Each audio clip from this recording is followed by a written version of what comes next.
first game that I really want to talk about is the absolute, and I don't know if you saw it or not, but we had a video go absolutely bonkers on the Arizona Cardinals. So I feel like it's only right to start off with the Arizona Cardinals. Um, I've never seen a team get more hate on social media Mhm. after a week one loss against a team that is a betting, like one of the betting favorites to win the AFC up there, have won their division the past few years, and Josh Allen is regarded as one of the best quarterbacks in the entire NFL. Them go toe to toe with them on the road in Buffalo, lose 34-28. Um, we're in a position to win the game at the end and potentially even missed a PI call against Greg Dortch to give them a final shot at the end zone. They were right in that game. And then on the other side of it, this week on the media took Kyler Murray's quote out of context, saying it's not my job to get Marvin Harrison Jr. the ball. Um, Social media automatically went wild with that because anytime that there's a chance to put down Kyler Murray, the media will do it. They do not like him. I don't understand why. But over the last 5 seasons, any chance that somebody has to take a shot at K1, they do it. Oh, he plays video games. He's short. He's small. He's not good. Taking quotes out of context. And then the other one, Marvin Harrison Jr., he's slow. 16.6 clocked on next gen stats. He's slow. My first question to you before we get into more, Mhm. and then after you answer this question, I'll finish off.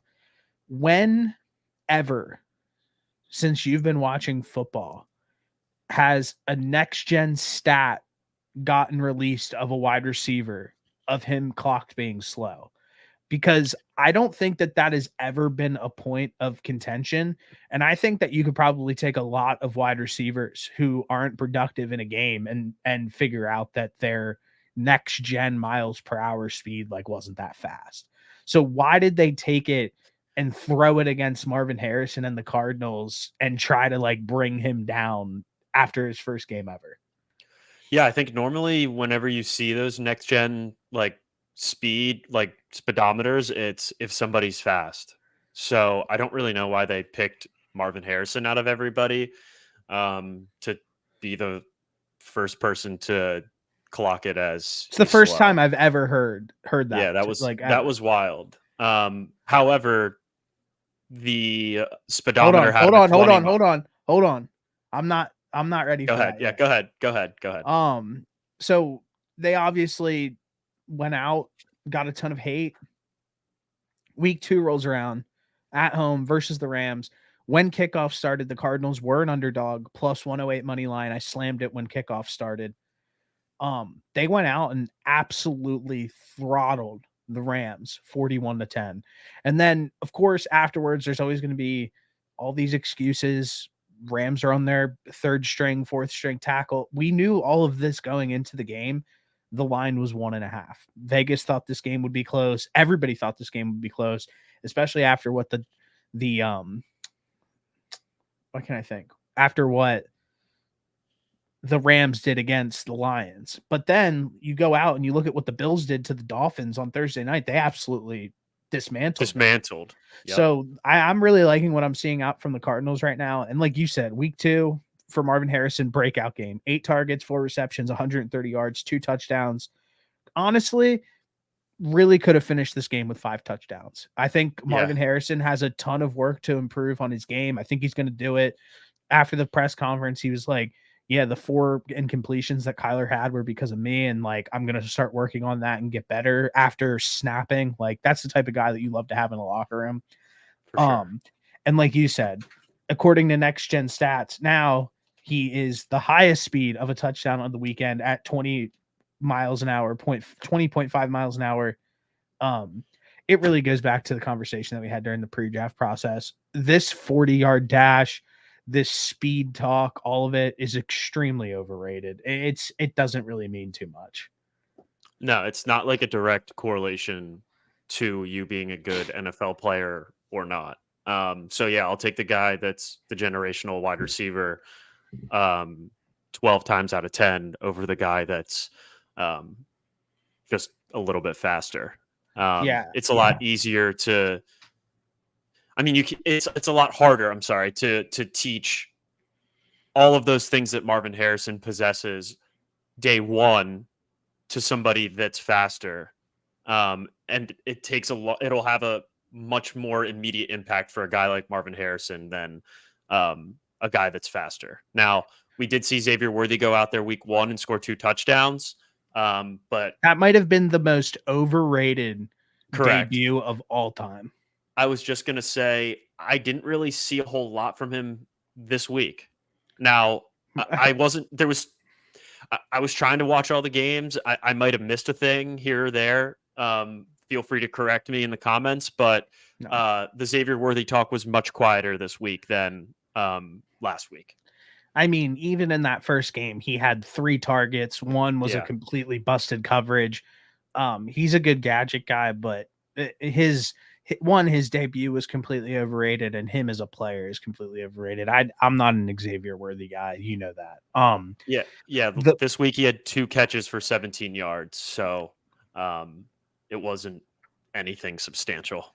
No, and one thing that I want to really shout out before moving on, Kyler Murray, QBR 98.2, the highest over the past 3 seasons. The last person who had a number close to that was Dak Prescott in 2021. Kyler Murray played like the player who I hyped him up to be for all of summer, and how good I Yep. said that this Cardinals team was going to be. I said that I think Kyler could be a top 10 quarterback in this league. And this weekend against this Rams team, I think week 1 against the Bills, I think he showed it. And then I think week 2 against the Rams, he had a breakout game and really confirmed it. If Kyler stays healthy this season, I think that this Arizona Cardinals team is actually scary. Yeah, they can score a lot of points. And the one thing I said coming into this game last week is that it was an opportunity for the defense to go in there and build some momentum and kind of take over this game. I mean, I understand that the Rams lost. They had all these injuries. They lost Puka Nakua last week, and then they lost Cooper Kupp during this game. But they did exactly what you should have done from a defensive perspective versus a Rams team that was injured. They gave up 1 touchdown, and I think you have to be really happy with this performance moving forward if you are the Arizona Cardinals defense. Buda Baker played with his hair lit on fire. He was scary. Yeah. Again, I think that something that's really underrated, I think the Cardinals secondary actually isn't half bad. I think obviously their pass rush is going to change a little bit when they get their first round pick back, Darius Robinson. But as of right now, I think the Cardinals, for who they are, they're a scary team in this league. And I think on a week to week basis, they could beat anybody in the NFL. I think that they could beat anybody. They can go toe to toe, I think. If their offense is playing like this, it's going to be tough to stop. And that's the thing about having a healthy Kyler Murray is he can absolutely sling the ball around, but I think it goes drastically under the radar sometimes just how mobile he is as a quarterback and how good he is running the football too. Like people love to talk about Lamar Jackson as this mobile quarterback. I don't think Jalen Hurts is nearly as good at running the football anymore, but I think Kyler Murray might be better than both of those guys running the football. The thing about And I don't Kyler, think that's a crazy thing to say. the thing about Kyler is his escapability from the pocket, being able to still stay within a spot to pass the football and creating. Like he isn't always, he might like make some crazy elusive moves in the backfield, but his instinct is still to stand in, set his feet, and deliver a strike. I mean, we watched him do it multiple times last week. We watched him do it on a touchdown pass to Elijah Higgins. I mean, he's just really good. Kyler's that guy. We need him to stay healthy this year for a great season. Another thing that I want to point out is just James Conner. I mean, if you have James Conner rushing like he did last week, moving forward, you have a very, very dynamic offense. 21 carries for 122 yards and a touchdown, 5.8 yards per carry. I mean, that's insane. Yeah. Yeah. I mean, it's really this team on offense right now. It's gonna be a top offense in the league. I mean, there's really no two ways about it. They run the ball efficiently. They run the ball well. They throw the ball really well, and they have weapons. I think Trey McBride and Marvin Harrison Jr. are amazing weapons. We watched them both make amazing plays this past weekend, getting both of them involved. Yeah, I everything that I said in the preseason, going through 2 weeks right now, I feel really good. This team should be 2-0. And now they get to go on the road against the Lions next week, but we'll obviously talk about that another time. But another good chance for them to show who they are. White clouds blowing out when we max 4-5, not the size, but it kick up. Highlight of my life, man,